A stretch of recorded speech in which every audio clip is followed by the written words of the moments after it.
अस्सलाम वालेकुम जी। आज हम बात करते हैं जी कोरोना, ये कोविड-19 जिसे हम कहते हैं।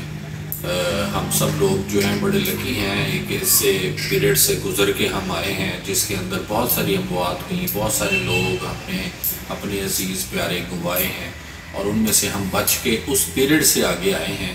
तो हम एक तो अल्लाह का शुक्र अदा करें, क्योंकि ये बहुत डेंजरस एक बीमारी थी, बहुत डेंजरस एक वायरस था जिसके बहुत दूर रस नताइज, यानी आज इस बीमारी को आए हुए 4 साल हो गए हैं, आज भी इसके मुख्तलिफ वेरिएंट आई जा रहे हैं और मुख्तलिफ सिस्टम्स बॉडी के जो हैं उनके ऊपर हमलावर हो रहे हैं। यानी पहला जो कोविड का वेरिएंट था, जो पहले कोविड-19 का आया था, वो काफ़ी सीवियर था। यानी उसके अंदर तो वेंटिलेटर पे लोग पहुँचे और फिर वो उसमें से कुछ बचे और कुछ अल्लाह को प्यारे भी हो गए, शहीद हो गए।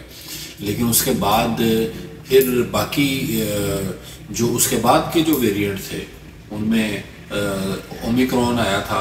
ओमिक्रॉन के अंदर बॉडी के अंदर शदीद दर्द होता था, यानी इतना शदीद दर्द था कि आम पैनाडोल या आप पेन किलर जो भी है, निम्स वगैरह या कोई भी, वो भी काम नहीं कर रही होती थी, बिल्कुल निढाल कर देता था, इतना शदीद होता था बॉडी पेन, ख़ास तौर पर कमर के पीछे। तो उसके बाद फिर ये लेकिन यह है कि काबिल बर्दाश्त था, उससे कोई इतनी ज़्यादा मवाद नहीं हुई। डेल्टा वेरिएंट आया, इसने सबसे ज़्यादा बच्चों को मुतासर किया। बच्चे जो हैं डेल्टा वेरिएंट के अंदर एक ख़ास यानी मुख्तलिफ़ किस्म के बॉडी के अंदर इसने डैमेज किए, यानी वो एक सिस्टम से दूसरे सिस्टम, तीसरे सिस्टम, चौथे सिस्टम को वो इन्वॉल्व कर लेता था। ऐसी बीमारी को फिर साइंटिस्ट ने एक नया नाम दिया था जिसे paediatric inflammatory multi system syndrome कहते हैं, पिम्स। तो ये बड़ा कॉमन हो गया था और बहुत ज़्यादा बच्चे इसके अंदर इन्वॉल्व हुए। इसके अंदर ये गले से सांस की नाली के अंदर तो जैसे कोरोना जाता था वो जाता था, उसके बाद फिर मिडे में जाता था, उल्टियाँ शुरू हो जाती थी, अंतड़ियों में जाता था, मोशन शुरू हो जाते थे, खून वाले मोशन यानी डायसेंट्री के साथ बच्चे आते थे, जिगर में जाता था, जॉन्डिस हो जाता था, गुर्दों में जाता था, पेशाब की इन्फेक्शन हो जाती थी। तो ये बहुत ज़्यादा सिस्टम्स को इन्वॉल्व कर रहा था।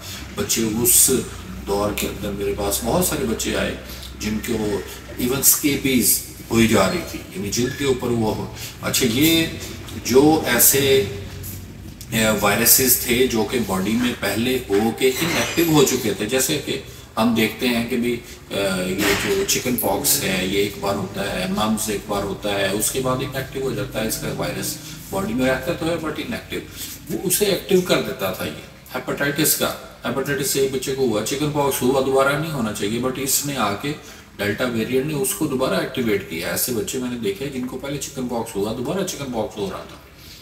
तो इसने बहुत ज़्यादा डैमेज किया, ओमिक्रॉन ने किया, डेल्टा ने किया। आजकल जो JN1 वेरिएंट का आप सुन रहे हैं, ये एक बहुत शदीद, यानी ये पीछे जितने भी वेरिएंट थे इनमें से कोविड-19 के बाद अगर सबसे ज़्यादा शदीद हमलावर हो रहा है तो वो JN1 है। इसके अंदर अमूमी तौर पर ड्रिप्स लगानी पड़ रही है, एडल्ट्स को भी बच्चों को भी, खाना पीना छोड़ जाते हैं। सबसे बड़ी अलामत यानी एक हाई ग्रेड फीवर किसी चीज़ से उतर नहीं रहा, निढाल कर देता है, बच्चा खाना पीना छोड़ देता है, बिल्कुल निढाल होता है, इवन बड़ों को दिल नहीं करता खाने पीने को, भूख ख़त्म कर देता है ये। और उसके अंदर हमें ट्रिप्स वगैरह लगानी पड़ती हैं और थोड़ी एक्टिव करना पड़ता है, और एक्टिव हो जाए तो फिर दवाई असर करती है। और ये पूरे 15 दिन रहता है, 15 दिन से पहले ये ठीक ही नहीं होता फीवर। आमतौर पर हमारे पास आते हैं कफ़ी के साथ, ये गला ख़राब के साथ, ये पेन के साथ बच्चे जो आते हैं उनको हम दवाई देते हैं। पेरेंट्स आके हमें कहते हैं कि एक वीक हो गया दवाई लेते हुए, अभी तक बच्चा ठीक नहीं हुआ। तो फिर हम उनको जब टेस्ट करते हैं, CRP पॉजिटिव आ रहा है, तो उसके जो ब्लड के बाकी टेस्ट जो हैं वो इंडिकेट करते हैं कि जी इसके अंदर वायरस है।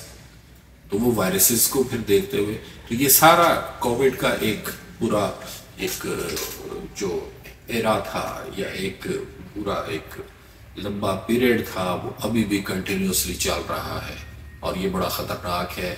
आगे इसका कौन सा वेरिएंट एक्टिव होगा और उससे क्या होगा ये हम नहीं जानते, बट ये है कि हम लकी हैं, अल्लाह का शुक्र अदा करें कि हम इस पीरियड से गुजरे हैं और उससे अल्लाह ने हमें इससे महफूज रखा है।